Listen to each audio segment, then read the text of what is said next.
Merci beaucoup Emmanuel. Merci à vous toutes et à vous tous d'être là. C'est déjà d'une façon générale un acte important que de venir à une réunion comme cela après le travail, mais il semblerait que ce soit même un acte presque de courage, si j'ai bien compris, au regard des réactions de certains d'entre vous qui témoignaient, nous étions là, des appréhensions d'une partie de notre public potentiel et qui se disaient oh là là, on va venir se faire endoctriner pour la vaccination et vraiment c'est pas notre sujet. Donc loin de nous cette idée. Merci à Emmanuel Hirsch et à l'Espace Éthique d'avoir organisé cette réunion. J'allais dire c'est un peu la réunion qui devrait être présente un peu partout. Alors peut-être que ici ça va être le laboratoire et qu'après on va pouvoir éclore et se démultiplier parce que je crois effectivement que une question comme celle, faire face à une pandémie grippale comme celle que nous connaissons, eh bien demanderait des interventions qui soient chacun dans la diversité mais s'exprimant d'un point de vue différent. Je veux dire par là qu'à l'évidence, il y a une discussion d'ordre scientifique et une information d'ordre scientifique qui doit être donnée. Le professeur de Frécy le fera avec une compétence qui fait que je n'aborderai même pas personnellement le début du tiers du sujet du point de vue de la chose scientifique. Mais le point de vue scientifique, contrairement sans doute à ce que pensent beaucoup de gens dans notre société, ne peut pas être le seul point de vue sur lequel on s'exprime devant un phénomène comme celui-là. Je pense qu'il est légitime que s'expriment aussi, et d'une façon tout assez explicite, ceux qui travaillent sur la problématique éthique. Et de ce point de vue, je pense que, évidemment, nous ne pouvons que remercier, encore une fois, Emmanuel Hirsch et l'Espace Éthique du travail qui a été fait autour de ce livre, et qui a indiscutablement quand même permis à un certain nombre d'acteurs sociaux,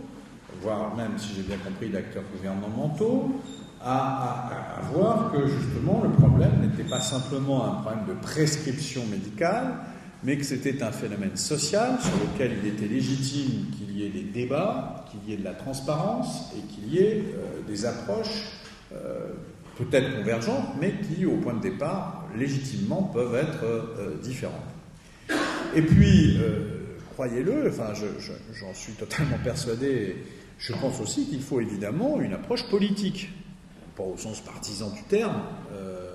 parce que ça n'a pas de sens. Mais si l'on veut faire la synthèse de l'ensemble des questions, l'approche scientifique, l'approche éthique, il faut aussi que le politique vienne donner, me semble-t-il, un certain nombre de garanties. D'abord, il doit être un peu, théoriquement, la garantie de la transparence de l'ensemble du système et de l'information, c'est une première idée. Deuxièmement, il doit prendre en compte d'autres arbitrages. Par exemple, vous ne serez pas scandalisé par ce que je dis, il doit prendre en compte, par exemple, des arbitrages économiques, c'est-à-dire que parmi les décisions qui sont à prendre, il y a, par exemple, la problématique du coût des pathologies, c'est évident que c'est quelque chose qui est donc le coût de la prévention, et donc éventuellement le coût de la vaccination, c'est aussi une dimension qui rentre en ligne de compte, et au-delà de la défense des individus, bien évidemment, et de la défense de la société, et dans le cadre de la défense de cette société, puisque nous savons tous qu'une pandémie, c'est à la fois des problèmes individuels, mais ce sont aussi des problèmes collectifs. Et donc, au-delà de cette question, bonsoir, Madame Bernard, qui est directrice de la DAS. Et donc, au-delà de cette question de la prise en charge de la psychologie collective, il y a aussi des dimensions qui sont le fonctionnement de notre société, et donc le fonctionnement économique de notre société. Cela fait partie de la réflexion qui doit être très légitimement intégrée. Et donc le débat qui doit avoir lieu devant les concitoyens, qui les concernent à titre individuel, mais qui les concernent aussi en tant que citoyens, c'est-à-dire dans la collectivité de la République, ils doivent entendre des points de vue qui prennent en charge le point de vue scientifique, le point de vue éthique, les points de vue économiques, les différents aspects du point de vue économique, et j'en oublie sans doute d'autres d'ailleurs, n'ayant pas la prétention d'être exhaustif, mais qui justifient pleinement, croyez-le, enfin je n'ai jamais disqualifié cette parole-là, l'intervention du politique. L'intervention du politique est d'autant plus nécessaire que nous ne sommes pas vierges. Si nous sommes vierges par rapport au virus, nous ne sommes pas vierges par rapport à l'histoire de la vaccination, singulièrement dans ce pays. Nous savons tous, enfin la plupart d'entre nous qui avons travaillé sur les questions de santé publique, nous savons tous combien le vaccin est sans doute une avancée tout à fait considérable dans la lutte contre les maladies infectieuses, mais nous savons tous aussi très bien combien dans notre pays il a été combattu de façon extrêmement militante dès le XIXe siècle et au début du XXe siècle, et j'allais dire encore peut-être ces dernières années et peut-être encore aujourd'hui de façon rémanente par des courants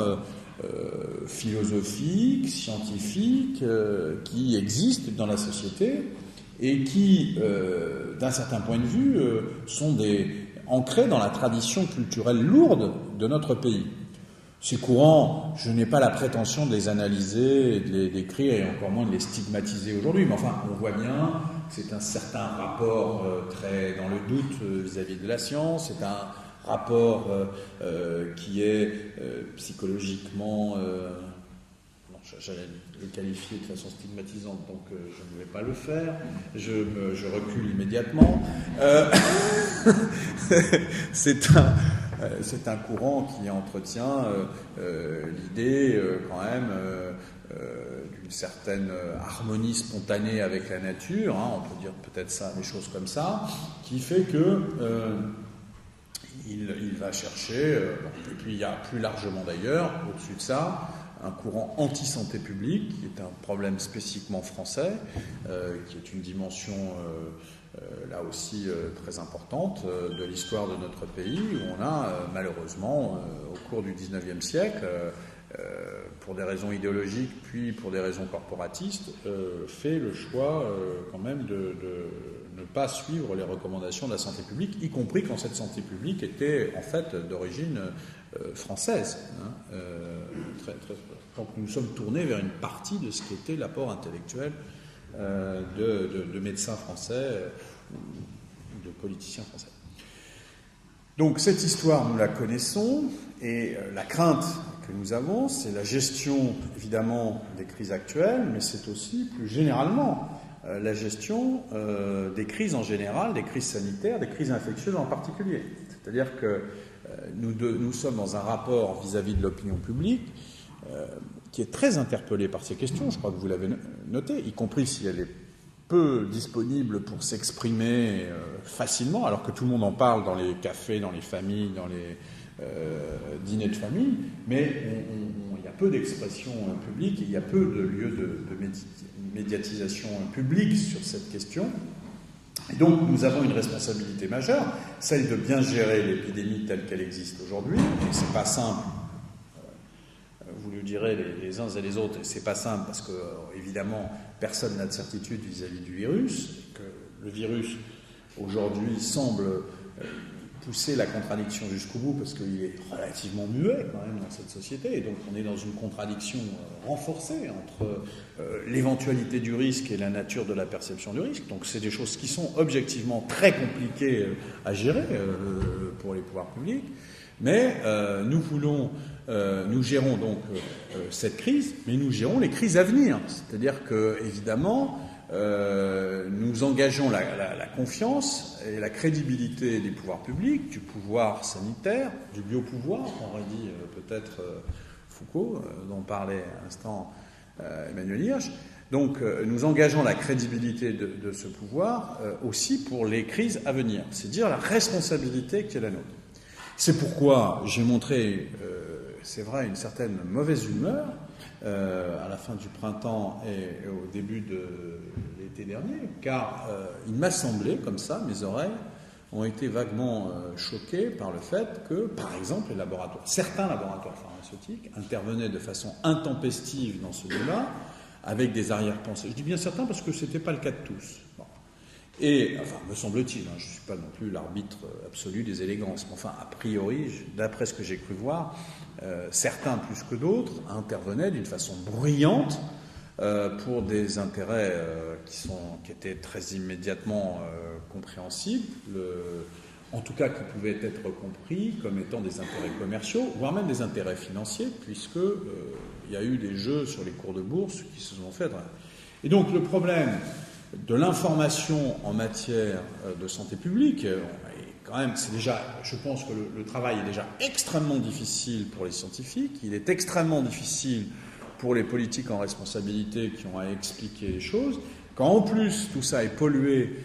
par des gens qui ont une intervention directe dans les médias, y compris dans les pages économiques, et qui viennent compliquer la chose, c'est quand même très très lourdement. Je comprends parfaitement que le laboratoire pharmaceutique est un plan de charge à construire, des investissements à assumer, voire même des cours boursiers assurés. C'est ce qu'on m'a dit d'ailleurs, parce que quand je me suis insurgé auprès d'un certain nombre de responsables, ils m'ont dit « Oui, mais vous comprenez, nous, on est obligé de faire de l'information vis-à-vis de la bourse. » Je dis « D'accord, formation vis-à-vis de la bourse, c'est sympathique, mais quand elle franchit allègrement les milieux financiers pour venir impacter la une du journal du dimanche, par exemple, c'est quand même un peu lourd, quoi, pour gérer les choses par derrière. Alors, je pense que des réunions comme celle-ci, et j'en terminerai par là, sans faire au moment où je parle de critique ou d'approbation sur telle ou telle préconisation et même les décisions qui ont été prises, dont j'ai l'impression quand même, pour dire un mot, qu'elles ont été prises un petit peu sans précaution d'explication, me semble-t-il, et peut-être même avec l'idée que plus on en ferait, mieux on en ferait. Et ce plus qui serait le mieux, me semble-t-il, est une erreur de la pensée. Bon, ce qui nous ramène à d'autres crises, le début de la crise du chikungunya aussi, pour ceux qui ont vécu ça, où le chikungunya à La Réunion, dans les premières semaines du mois de janvier, ça devait être le mois de janvier 2005, bon, on a vu arriver des gens en tenue blanche avec des 4x4 et des grandes machines à pulvériser tout l'écosystème de La Réunion. Dans l'écosystème, il y avait aussi les habitants. Ça a créé une émotion qui était peut-être un peu disproportionnée par rapport à la réalité de la tâche, pourtant parfaitement légitime, de lutter contre la transmission du moustique. Bon, donc il faut faire très attention en matière de santé publique, parce que parfois on a connu des cas où on avait évidemment sous-réagi, mais il y a aussi des cas où la surréaction n'est pas une garantie de bien agir. Voilà ce que je voulais vous dire en guise d'introduction, avec beaucoup de modestie, et en voyant que le travail que vous allez faire aujourd'hui est un travail d'appropriation par le débat de ces questions. Je crois que c'est extrêmement utile et nécessaire pour des raisons de santé publique. Ce n'est pas un débat gratuit, c'est un débat qui contribue véritablement à asseoir une politique de santé publique. Merci beaucoup.